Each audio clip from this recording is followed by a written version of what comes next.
Pack your things. You're done here. The words hit me like ice water as my boss, Richard Lawson, slid the termination papers across his mahogany desk. His fingers drummed impatiently against the wood, each tap echoing in the sterile office like a countdown. Your position has been deemed redundant. Budget cuts, you understand. 5 years of perfect performance reviews flashed through my mind. The weekends I'd sacrificed troubleshooting their ancient server systems. The late nights I'd spent training new hires who made twice my salary. The countless times I'd saved their reputation when critical systems crashed during peak business hours. What about my severance package?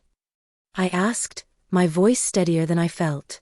My contract clearly states. Read the fine print, Amelia. His smile was sharp as a blade. Redundancy due to restructuring doesn't qualify for severance. You should have negotiated better terms when you started. The security guard lingered just outside the glass door, hands clasped behind his back. Richard's message was clear: comply or be escorted out like a criminal. I lifted the company phone from my desk, the weight of it familiar in my palm. For 5 years, this device had been my lifeline to every vendor, client, and system administrator that kept Morrison & Associates running.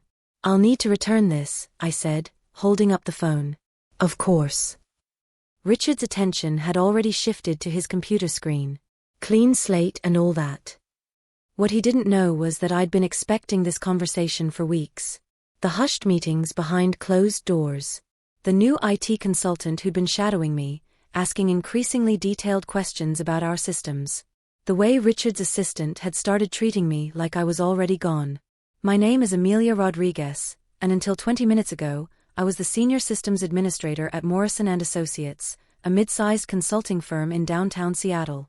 I'm 29, single, with a degree in computer science and certifications in network security that I'd earned through my own time and money. Most people would describe me as quiet, methodical, maybe even invisible in the way that technical support often is, until something breaks.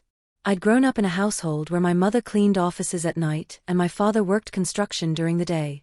Mija, my mother would say, watching me fix our old computer with spare parts, the people who know how things really work, they have a different kind of power. They just don't always know it. That wisdom had guided me through 5 years at Morrison & Associates. While my colleagues networked at happy hours, I was building the infrastructure that kept their deals flowing. While they complained about technology issues, I was the one who fixed them, usually without recognition or thanks.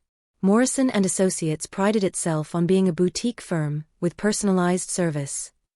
What that really meant was that we were too cheap to invest in proper IT infrastructure, relying instead on legacy systems held together by my expertise and determination.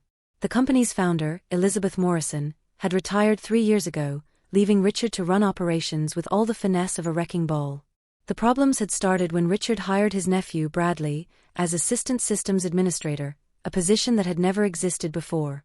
Bradley was 22, fresh out of college, and completely unqualified for anything beyond basic troubleshooting. But he was family, and family apparently trumped competence. Amelia's been doing this job for years, Richard had announced during the staff meeting. She can teach Bradley everything he needs to know. Think of it as mentorship. What followed were months of training someone who would inevitably replace me at half the salary. Bradley asked endless questions, took detailed notes, and slowly began handling the tasks I'd been responsible for. The tasks that had once made me indispensable. I'd seen this movie before. I'd watched it happen to Martinez in accounting, to Thompson in project management, to Williams in business development. All experienced employees replaced by cheaper, younger alternatives who would inevitably struggle with the complexities they'd inherited. The difference was, I'd prepared for this ending. Morrison & Associates ran on relationships. Every client, every vendor, every service provider was connected through a web of contacts that I'd built and maintained over 5 years. The company's CRM system was a joke, outdated, poorly maintained, and missing half the critical information needed to actually serve clients. The real database lived in my phone. Every emergency contact for server outages. Every vendor representative who could expedite orders. Every client's personal assistant who could get you through to decision makers. Every technical support line that bypassed the usual bureaucracy. 5 years of careful relationship building, all stored in a device that was about to be returned to a company that had just declared me redundant. Actually, I said, standing up from Richard's desk, I should probably clear the phone's memory. You know, privacy concerns and all that. Richard waved dismissively. Whatever. Just make it quick. I have a meeting in 10 minutes. I stepped into the hallway. The security guard, whose name was Miguel, and whose daughter had just started community college, trailing behind me. I'm sorry about this, Miss Rodriguez, he said quietly. This place won't be the same without you. Thanks, Miguel. I appreciate that. At my desk, I began the process of gathering my personal items. Photos of my family, my college diploma, the small plant I'd been keeping alive for 3 years. As I packed, I opened my phone's contact management system. The deletion was methodical. Every vendor contact, gone. Every client emergency number, erased. Every service provider who'd given me their direct line, deleted. The IT support contacts who knew me by name and would expedite requests, removed. The facilities management team who could resolve issues within hours instead of days, wiped. 5 years of professional relationships, systematically removed from Morrison & Associates access forever. I didn't delete everything, that would have been too obvious. I left the basic customer service numbers, the general inquiry lines, the contacts that anyone could find with a simple internet search. But the real relationships, the ones that made the difference between smooth operations and chaos, those disappeared with each tap of my finger. The process took exactly 8 minutes. When I finished, I performed a final data wipe, ensuring nothing could be recovered. Then I walked back to Richard's office and placed the phone on his desk. All set, I said. Clean slate, as requested. Richard barely looked up from his computer. HR will mail your final paycheck. Don't forget to return your keycard. I handed over the card and headed for the elevator. As the doors closed, I caught a glimpse of Bradley at my former desk, looking overwhelmed as he tried to field a client call about a server issue. My replacement was about to discover that technical knowledge meant nothing without the relationships to implement it. The first call came at 3:47 p.m., just as I was settling into my apartment with a cup of coffee and my laptop open to job search sites. Unknown number, but I recognized the area code. Amelia? This is Richard. We're having some trouble reaching our hosting provider. Bradley says the main contact number just goes to a call center, and they're saying it could take 24 hours to get a technician. Do you happen to remember? I'm sorry, Richard, but I'm no longer an employee of Morrison & Associates. I'm sure Bradley can handle it. Look, I understand you're upset about the Severance situation, but this is important.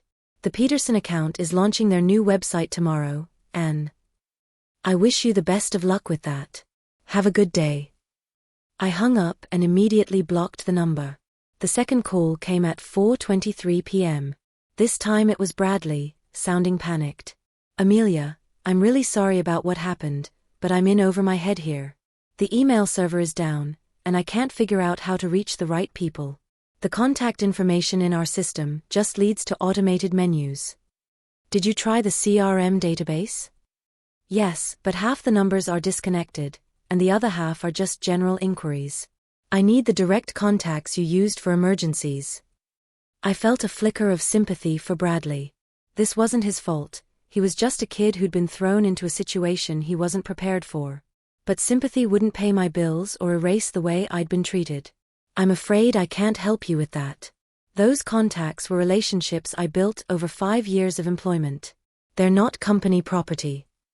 But people can't access their email. Mr. Lawson is furious, and then I guess Mr. Lawson should have thought about that before he eliminated my position. Good luck, Bradley. The calls continued throughout the afternoon. Different numbers, different voices, but the same desperate undertone. The payroll system was having issues, and they couldn't reach the processor. A client's database had corrupted, and the backup service wasn't responding. The office printer network had failed, and the vendor's customer service line had them on hold for over an hour. Each crisis was solvable, if you knew the right person to call. If you had spent years building relationships with the people who could actually get things done. If you had invested in the kind of professional network that Richard had just declared redundant. I didn't answer any of them. By 6 p.m., my old work email was flooded with increasingly frantic messages. I'd set up forwarding before I left, knowing that some personal contacts might still use that address. The subject lines told the story. Urgent, server emergency critical, client database down, help needed, payroll system failure, please call, multiple system failures. Each message was a small victory, proof that 5 years of careful work couldn't be replaced by a college graduate with a family connection. But the real satisfaction came from knowing that every crisis would eventually be resolved. It would just take 10 times longer and cost 10 times more. The breaking point came at 8:15 p.m. My personal phone rang, and Elizabeth Morrison's name appeared on the screen. The company founder, who'd supposedly retired, was calling me directly. "Amelia, I hope I'm not disturbing you. Richard told me about your departure today." "Mrs. Morrison, I didn't expect to hear from you." "I'm sure you didn't. I understand there have been some technical difficulties since you left." I waited, saying nothing. Let her fill the silence. "I want you to know that I had no knowledge of Richard's decision to eliminate your position. If I had been consulted, things would have been handled very differently." "I appreciate that, Mrs. Morrison. I also want you to know that I've been reviewing your employment file. Your performance reviews, your project contributions, your client feedback. It's clear that we made a significant error in judgment." Another pause. I could hear muffled voices in the background, probably Richard getting dressed down by the woman who'd built the company he was now destroying. "I'd like to offer you your position back, effective immediately, with a 20% salary increase and a formal apology for how this situation was handled." The offer was tempting. 20% more money, validation that I'd been right, the satisfaction of watching Richard eat crow. But I'd already started moving forward, already begun to imagine a life where my expertise was valued instead of taken for granted. "I appreciate the offer, Mrs. Morrison, but I'm afraid I can't accept it." "I understand you're upset, but surely we can work something out. The company needs your expertise." The company had my expertise for 5 years. The decision to eliminate my position wasn't made in isolation. It was part of a pattern of devaluing experienced employees in favor of cheaper alternatives. I don't think that culture can be changed with a salary adjustment. The silence stretched longer this time. When she spoke again, her voice was quieter. "What would it take? What would you need to consider coming back?" I thought about my mother's words about power, about the difference between being needed and being valued. About the years I'd spent invisible and underappreciated, fixing problems that others had created. A formal severance package for my original termination. A written apology from Richard. And a guarantee that hiring decisions will be based on qualifications rather than family connections. Done. "I'm sorry, Mrs. Morrison, but I've already accepted another position." It was a lie, but it felt like the right kind of lie. The kind that preserved dignity while closing a door that should have been closed long ago. "I see. Well, I can't say I blame you. If you ever change your mind." "I won't. But I do hope you find someone who can help you rebuild what you've lost. It's going to take time." After I hung up, I sat in my apartment's small kitchen, looking out at the city lights. My phone buzzed with another blocked number, probably Richard, trying one more time to fix what he'd broken. I didn't answer. Instead, I opened my laptop and began crafting a LinkedIn post about the importance of valuing institutional knowledge. I didn't mention Morrison and Associates by name, but I didn't need to. The message was clear: expertise has value, relationships matter, and burning bridges with experienced employees has consequences. The responses came quickly. Former colleagues from other companies, industry contacts who'd heard about my situation, recruiters who'd been following my work. By the end of the week, I had 3 job interviews scheduled and 2 informal offers from companies that understood the value of experienced systems administrators. The best offer came from a nonprofit focused on digital equity, an organization that needed someone who could build sustainable systems on a limited budget.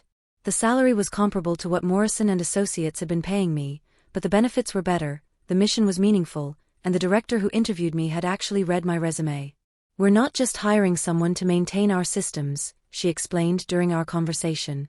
"We're hiring someone to help us scale our impact. Someone who understands that technology is about enabling people, not just managing hardware." It was everything I'd wanted from my previous job but had never received. 6 months later, I was featured in a local tech magazine article about career transitions. The reporter had done her research, reaching out to former colleagues at Morrison & Associates for context. What she found was a cautionary tale about the cost of institutional knowledge. The aftermath of Rodriguez's departure was extensive, the article read.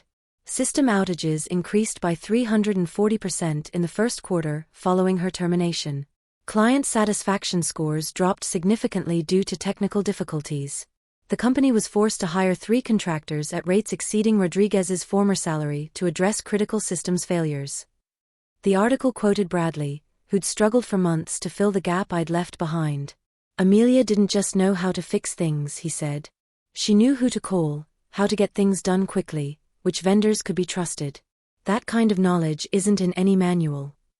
Richard had declined to comment for the article, but according to industry sources, he'd been quietly reassigned to a role with reduced responsibilities. Elizabeth Morrison had come out of retirement to personally oversee the IT transition, a process that took nearly a year and cost the company an estimated $200,000 in lost productivity and emergency consulting fees. The article's conclusion was particularly satisfying. Rodriguez's story illustrates a common mistake in corporate downsizing, the assumption that technical skills can be easily replaced without considering the relationships and institutional knowledge that make those skills effective. In an increasingly connected business environment, the people who understand how systems actually work often possess irreplaceable value. I keep a copy of that article in my desk drawer, not as a trophy, but as a reminder. A reminder that my mother was right about power, about the importance of knowing how things really work. A reminder that sometimes the most devastating response to being undervalued isn't anger or revenge, it's simply taking your expertise elsewhere. The last I heard, Morrison & Associates was still struggling with system reliability. Bradley had eventually found his footing, but the company's reputation for technical competence never fully recovered. They'd learned too late that some things can't be replaced with cheaper alternatives. As for me, I'm building something new. Systems that work, relationships that matter, and a career where my expertise is valued instead of taken for granted. Sometimes the best revenge isn't what you take away, it's what you refuse to give back. If you've ever been told you're redundant while knowing you're irreplaceable, if you've ever watched your carefully built expertise be dismissed as easily replaceable, remember this: they're not paying you for what you know. They're paying you for what you can do with what you know. And when you take that knowledge elsewhere, the silence you leave behind speaks louder than any argument you could make. The power was never in the phone. It was in the relationships. And those, unlike hardware, can't be reassigned or replaced. They can only be earned, one conversation at a time, over years of trust and competence. Sometimes the most professional response to being treated unprofessionally is to simply be irreplaceable somewhere else.